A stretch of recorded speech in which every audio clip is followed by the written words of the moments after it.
It is another episode of the States Up podcast. I'm your host, Brant Freeman, as always, wanting to tell the stories of the student athletes here at Texas State. Really busy week here, in San Marcos. Texas State softball is hosting the Sun Belt Conference tournament. Bobcat baseball hosting its final home series of the year against a red-hot Troy Trojan team.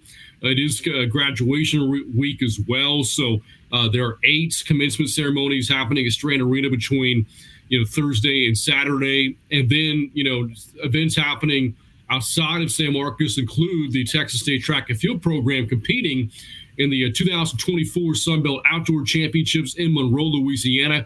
And one of the athletes competing is in her first year at Texas State and doing a lot of great things. That is Taejha Badal. Taejha is, again, her first year as a Bobcat, transferred into the program from Texas A&M, hailing from Tomball, Texas, where she competed at Concordia Lutheran High School. And you look at what she's done so far this season, ahead of the conference meet in Monroe, she's third in the 100 meters in the Sun Belt, currently fourth in the 200 meters. She's a tremendous sprinter here with the Bobcats. Has already qualified for the NCAA West Regionals in the 200 meter and in the 4x100 meter relay. So with all that, let's now bring her onto the podcast now. Taejha, how are you? I'm good. How are you? Doing well, Taejha. And as I mentioned, your first year at Texas State, you spent a couple of years at Texas A&M before moving from College Station to San Marcos. So let's start there for you. What has this first year been like, in your new surroundings? It's been great. This is actually my third school. So coming here, I wanted to actually not come back to NCAA track anymore. I was planning on training by myself and just doing individual stuff. But I ended up meeting the coach here, and Coach E, and I liked his program. I felt like we got along well, and I decided to come back to collegiate track and run for Texas State, and I've loved it ever since. I feel like the program works great for me. I feel like I've progressed a lot here as an athlete and just like understanding the sport better, and I've just enjoyed it a lot. You had a really good indoor season as well, second in the Sun Belt Conference for your second team all Sun Belt in the indoors. So the outdoors here this weekend, again, you have a chance to qualify for even more events in the upcoming NCAAs, to include the, one of the ones you already have qualified for, rather, is the relays, 4x100 meter. Something interesting about the relay team for the women is that all of you are transfers. Is that right? Yes. So we have a transfer from Purdue, U of H, and Oregon. And we all kind of just came together and we started getting to know each other. We train together a lot now. We push each other a lot in practice. Mm-hmm. So we really get together well. We talk to each other and communicate a lot for the relay. So I feel like I'm really excited to go run this with them. We're very all close and the team's close. So we're excited to go out there and see what we can do. That event is so quick, but in nature, right? The 4x100 meter relay, it's sprints. It doesn't last that long. How do you go about building chemistry in an event like that with your teammates? Well, the team here is just very close in general, not just 4x1, but just in general. Mm-hmm. We, as the sprint team, we have a lot of events we do spend a lot of time together. We all joke around. We talk a lot. So it's not hard building the chemistry. It's like when we all came here, we're like a very close family. We really had a point where we had to get used to the different ways here at Texas State we would do handoffs and stuff like that, because everywhere it's different. But I think we've fairly caught on quick, and we do a great job, and we're great at communicating because we're all so close. So it's not really hard for us. I have to ask, by the way, again, your last stop, Texas A&M, College Station. It's a great college town. It's in the name. Yeah. San Marcos, is a tremendous college town. And, Yes. the student body here is 40,000. So when school's in session, you got, a large city population, a great downtown scene, close proximity, Austin and San Antonio. How do the two college towns compare, College Station and San Marcos? I would say that College Station they're kind of similar, but still different. College Station is more like only A&M. It's only Aggies. It's like secluded. So it's just like everyone there is A&M. Everyone has an Aggie ring on. Everyone is like, it's just everything A&M, really. But here it's more like diverse. You see different people. You see people that actually live around there that are just like don't have stuff to do with the university, just because it's a really pretty nice area and good area to be in. They're like more tourists because there's so much to do. It's so like such a beautiful campus that it's just more different people you will see. Like everyone there isn't just there for the college and everything about the college. It's just locals and people working and people getting on the bus to go to Austin, going here. It's kind of like more diverse. You said earlier that you were considering not competing collegiately anymore, doing so as an individual, pursuing your international competition. And I wouldn't blame you, because on the international stage, you've succeeded, so well. In fact, just recently, representing Trinidad and Tobago, you competed at the World Relay event at the Bahamas, and it was there that your 4x100 meter team just qualified for the upcoming Olympic Games in Paris. What was that experience like? It was so fun. It was amazing. I just got back, but the Bahamas was beautiful. I went for a whole week just so that I had time to do handouts with the new group and try and build some chemistry so that we were able to get that done. This is the first year that World Relays did like automatic qualification to the Olympics. Usually you have to wait till the end of the year to see if you had the time to qualify you. So this was just way better for the country overall because we were able to plan ahead and know that we made it and be more comfortable putting things together for that. So we were really we really wanted to get it done. We really wanted to get it done.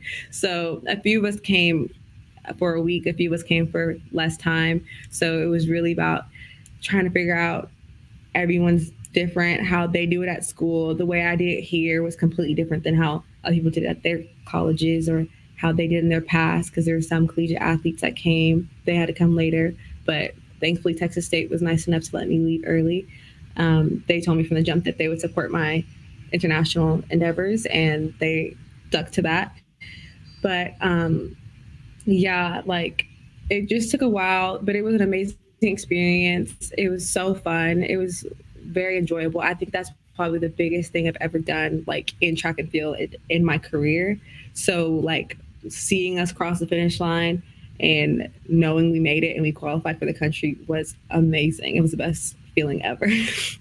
So obviously it's a business trip, right? You're there to compete, and qualify for the Olympics, which you did, but it is the Bahamas. Okay. So what did you do when you weren't, practicing and competing? How did you spend your time? I'm so boring. And they literally kept saying that to me because I was the youngest one there. So they kept making fun of me because I'm so boring. And I would literally, I stuck to my normal schedule. I didn't want to do anything more, do too much, do too little, because it was a business trip. And it was really important to me that I got it done. I've never been first leg before. And it was like my biggest competition that I was actually running in. I went to Worlds this summer at Budapest, but I was an alternate for the Y1. So it was just totally different. Like when I was there, I had a lot of fun, but here I just wanted to make sure I did my part. I was very serious about it. So most of the time I would just stick to my schedule. I'd wake up, I'd go train, I'd go eat. I ate on schedule, same schedule, and I was taking my naps. And I was in the room. I didn't go out much because I didn't want to tire up my legs. I didn't want to mess things up for anyone. I made sure that my leg was going to be the best possible leg I could give when I went out there. After we finished late, but after we came back to the hotel, we went to the beach, went in the pool. We we had fun. We had a lot of fun. Yeah, as you were relaying that, I'm glad you did find time to go enjoy the water. I'm just thinking to myself, and obviously you're a dedicated athlete. Nobody's going to blame you for that. That's why you are where you are now. But Mm-hmm. with all that great nightlife in the Bahamas, and there you are in the hotel binge watching Netflix or something like that. And you mentioned Budapest as well. So Yeah. you compete internationally, and with that you get to travel a lot. Yeah. Again, you say you stick to a schedule, so I don't know how much you enjoy yourself outside of competing. But where are some of the great places you've been to already? I've been running with Trinidad and Tobago for a long time, since I was a junior. So my junior years, I went to the Bahamas. I went to Querétaro in Mexico for knockout. I went to Cayman Islands. I went to Costa Rica. Did I say that already? I went to Costa Rica twice. I just went this summer also for knockout. I went to no, yeah, I went to Budapest. I can't think that's most of it, but most of the time I do travel. It's for competing. Yeah, but I still try and do little things. Like at the Bahamas, I took a second. I went and I sat in a little hammock on the beach, and I was on my computer for a bit doing work. But I try my best, and it's hard because like we really want to do our best when we go out there, you know. But yeah.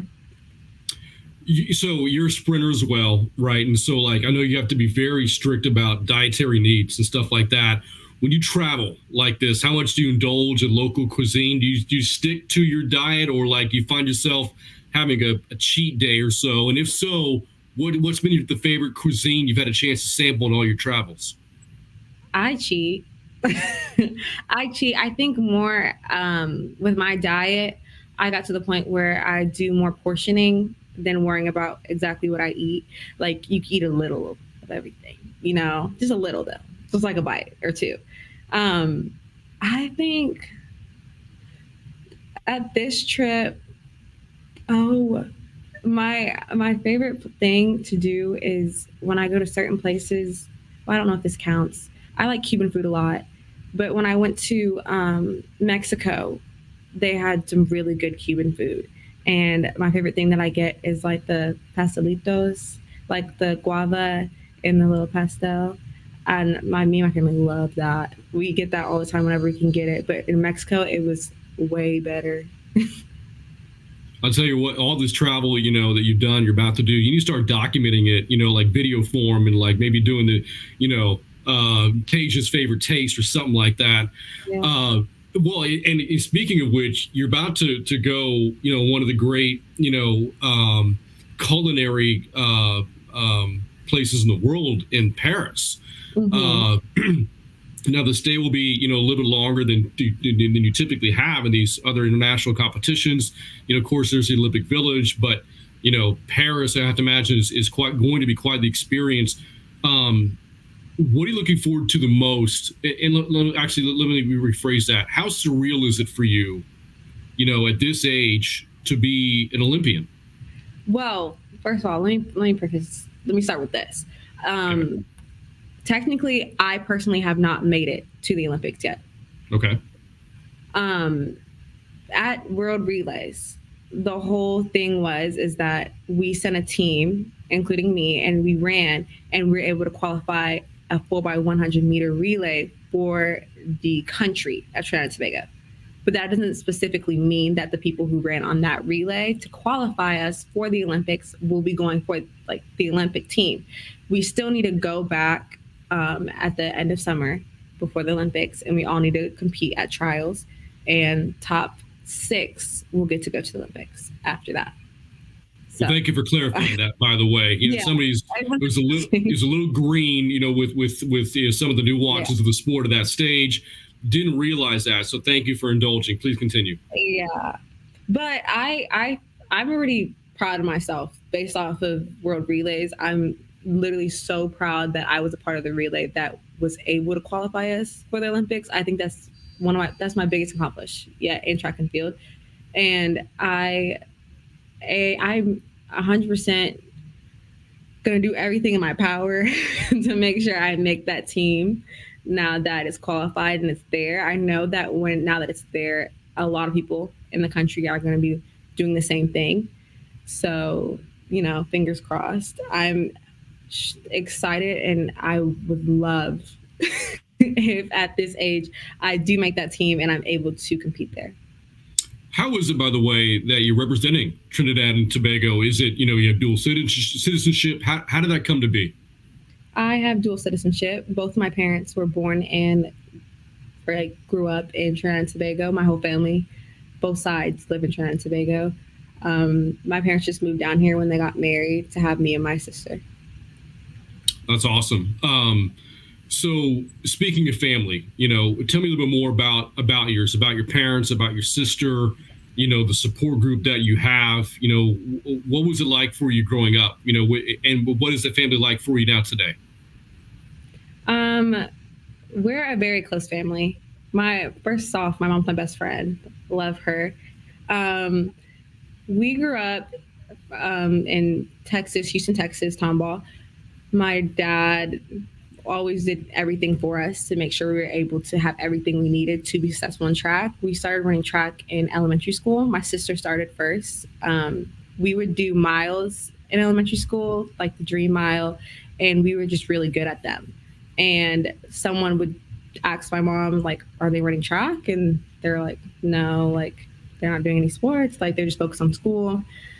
That's how, like, they were raised. My mom and my dad were raised, like, focused on school in Trinidad and Tobago. So when it was us, they were doing the same thing. But they decided to, like, let us try track. We would do little sports, but never really seriously. But whenever we started, we joined a track club during the summer. And we really enjoyed it. Like, my first track meet, I didn't know what I was going to. I really didn't. I thought it was a meeting because it was like I was like 8, 7 maybe. So I didn't know what I was going to go do. It was like after one practice and I just went out there and I ran and I ended up doing really good. And everyone around us on the track team was like, they're really good. Like, these are the benefits you can get from track and field. You could go to college, you could get scholarships, you could get so much out of this, like, invest in your kids. Then after that first year of training and running, we made it to like Junior Olympics, AAU, and our parents like really like believed in us. So my mom would work less and she would attend every single track practice with us. She learned and grow with us in track. Like, so she knows just as much as me about track, maybe more. Like, and she knows everything about us as athletes. They gave us like everything, every like possible little advantage we could get. Like, they invest in cryo for us, they invest in trainers, they invested in everything because they really believed in us and they believed that we could go somewhere with this. And they would pay to fly us all over the country just to run. They really like bet on us, and it got us to collegiate level where we were able to run collegiately. And someone let them know that we could run internationally, and they immediately signed us up for that too. So we're a very close family. My sister's a hurdler at UCF. She's 3 years older than me, but she looks like my twin. We're super close because we literally look alike. No one knows the difference between us. And she's just as good. She's gone through stuff to where she's had injuries recently, but she's going to be coming through and she's going to run for Trinidad a lot too, soon. And my dad is just the best. My mom's my best friend. I talk to her every single day, all day. My family talks to each other all the time. And I genuinely don't believe that I'd be here without them. They're the biggest support system ever. Same thing with my family in Trinidad, my papa and my granny. They're the best. They text me all the time. They call me all the time, pray for me all the time. And I know I wouldn't be where I'm at without those prayers. That was, such a great and detailed answer, the question I had. Yeah. And like, you kind of stole some thunder, though, for the next question I wanted to ask you. So I noticed that when you were, I think it was your senior year in high school, you wrote a letter to the sport of running. Oh, I did. And in that letter, you referenced how you cried your first practice. You mentioned your mom, and how to save time, on the way to practice, you would change in the car, your practice clothes, practice gear, whatever. So with that letter you wrote, to yourself, you kind of just summarized it, in the answer you just kind of gave here, asking about family. So, given that you've been committing yourself to this since a very young age, since elementary school, do you reflect now on how rewarding all that was, given to the point that you've reached, in this stage of your career? I do. And when I was going through it, it was a lot. It was a lot at a young age. It was very strict. I wasn't a normal kid. And there were some points where I wanted to be one. I was a normal kid. I didn't get to go to sleepovers and all the parties. I never went out, stuff like that.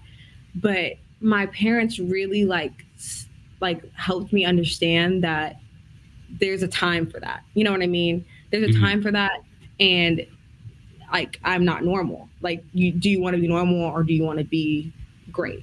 Because you have this passion, you have this talent, you have all the tools, and are you going to commit to this? I was never really forced to do anything, but my parents always let me know, you have such a big, you have so many opportunities. And if you really invest in this and you really make some sacrifices for yourself at this age, that it will really pay off when you get older.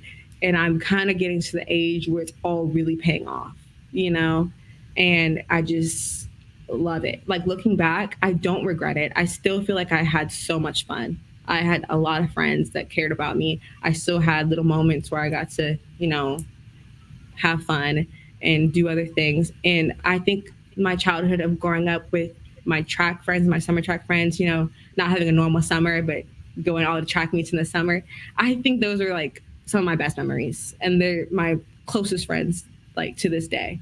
So I look back at it and I remember how frustrated I used to be, but it's really all worth it. And now that I'm older, I can see that. Did you remember writing that letter to yourself, by the way? I think this was 3 years ago now. No, I did not remember at all. And you saying that is so nostalgic. I did cry my first practice. I cried. It was my sister went to her first practice and she did block starts. And I was like, that looks so fun. Sign me up. And my mom was like, if I sign you up, you can't quit. And I was like, I won't. My first practice was miles. I cried the whole time. My mom cried in the stands. But she was like, you said, I told you can't quit. I was like, okay. And then after that year, I had so much fun. Loved it. I was like, keep signing me up. Yeah. What a great story, So, hey, Taejha, it's been great getting a chance to get to know you a little bit more. I know you have a lot to get ready for this weekend, with the Sun Belt competition coming up. So wish you the best of luck, with that. Thank you so much for joining us on the podcast, and looking forward to more and more from you and your career, in the coming, days, weeks, months, and years. Thank you. All right. Well, that's going to wrap up the States Up podcast. Again, a pleasure visiting with Taejha Badal. She and the Bobcats again competing in Monroe, Louisiana in the Sun Belt Conference Outdoor Championships. Stay posted on txdabobcats.com or sunbeltsports.org to keep track of the progress, for the Bobcats as they compete out there in Louisiana. That's going to wrap up the podcast for this week. For Taejha, I'm Brant Freeman. As always, reminding you to keep your states up, and we'll see you next time.